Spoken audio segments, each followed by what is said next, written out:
श्री स्वामी समर्थ. ओम गणपती नमः. गणपती बाप्पा मोरया, मंगलमूर्ती मोरया. तर मी ठेवून आलेली आहे तुमच्यासाठी खास व्हिडिओ.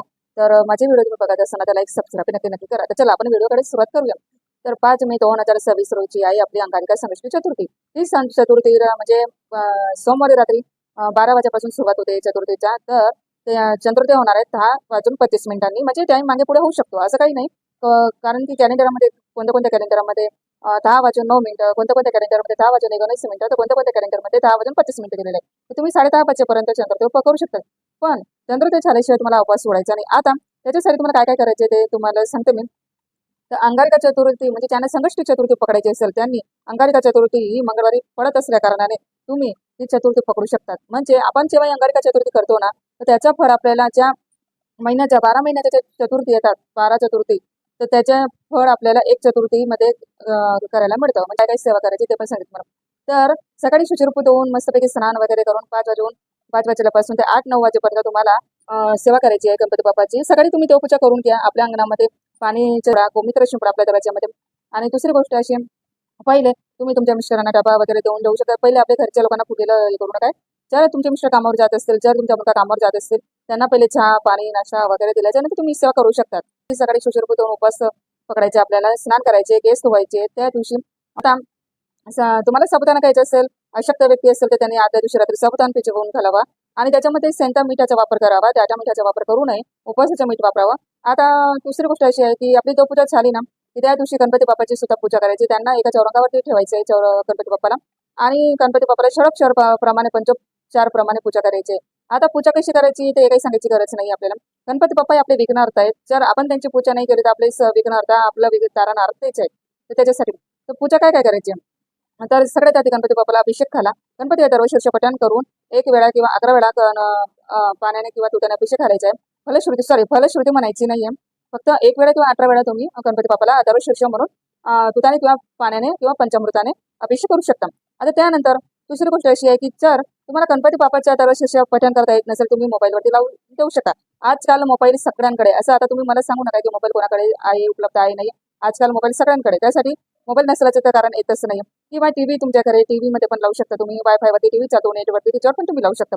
आणि ते पण शक्य नसेल तुमच्याकडे, काहीच नाही, काहीच हरकत नाही. 108 वेळा ओम गंग गणपते नमः या मंत्राचा जप करायचा आहे तुम्ही बस. आणि त्या पाण्याने किंवा दुधाने गणपती बाप्पाला अभिषेक करायचे. आता हे सगळं त्याला गणपती बाप्पाला एका स्वच्छ कपड्याने पुसून घ्यायचं. त्यांना चौरंगावरती किंवा पाट्यावरती ठेवायचे.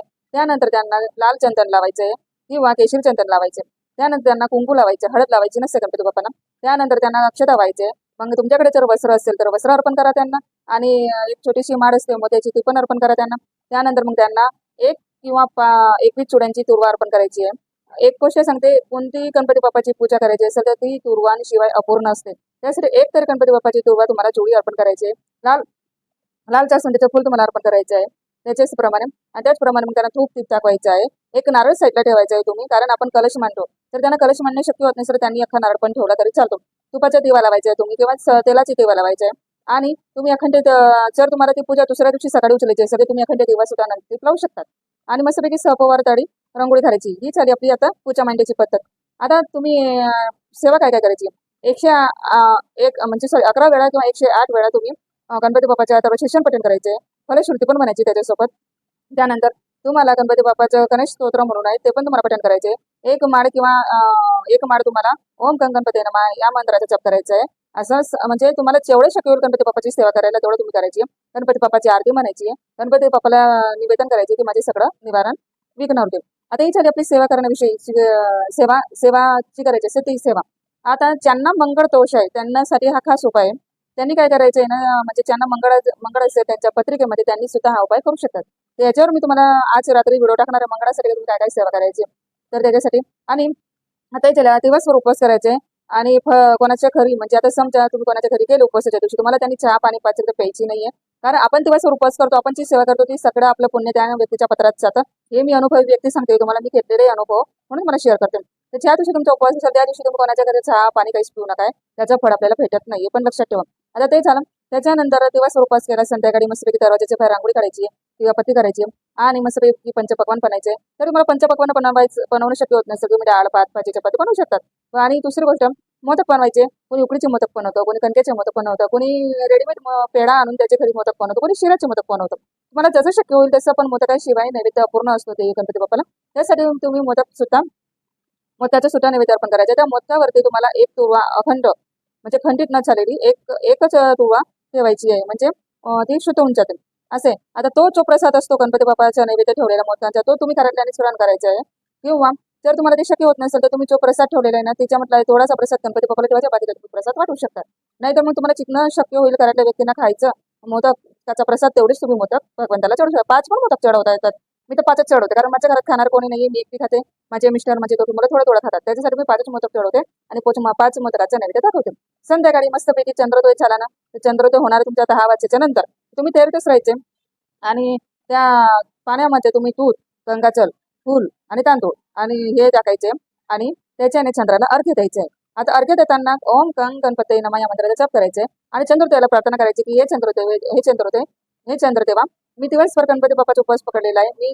माझ्या 7 फळाचा उपवास होता, तर माझ्या पूजेचं फळ मला लवकरात लवकर मिळू दे. आता तुम्ही ज्यांच्यासाठी पण पूजा करत असेल ते पण तुम्ही त्यांना मनात सांगायचे.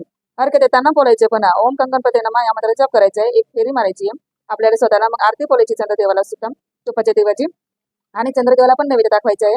एका छोट्याच्या वाटीमध्ये एक मोदक घेऊन या, त्याचा नैवेद्य दाखवा, तो फॅरीच राहू द्या. मग दुसऱ्या दिवशी उठून तो नैवेद्य तुम्ही खायला खाऊ घालू शकतात, असं आहे. आणि आरती की झाली की मग तुम्ही तुमचा उपवास सोडू शकतात, पण चंद्रोदय बदलल्याशिवाय उपवास सोडायचा नसतो. आणि ज्यांना मंगळाचा दोष असेल त्यांच्यासाठी मी घेऊन येणार आहेत व्हिडिओ, तर मी आज रात्रीने तो उद्या सकाळपर्यंत टाकणार. तुम्हाला वेळ तर माझी व्हिडिओ बघत असताना तर लाईक सबस्क्राईब नक्की नक्की करा. तर चला बाय. तुम्हाला सगळ्यांना श्री स्वामी समर्थ. तुम्हाला सगळ्यांना अंगारका चतुर्थीच्या हार्दिक हार्दिक शुभेच्छा. तर चला बाय.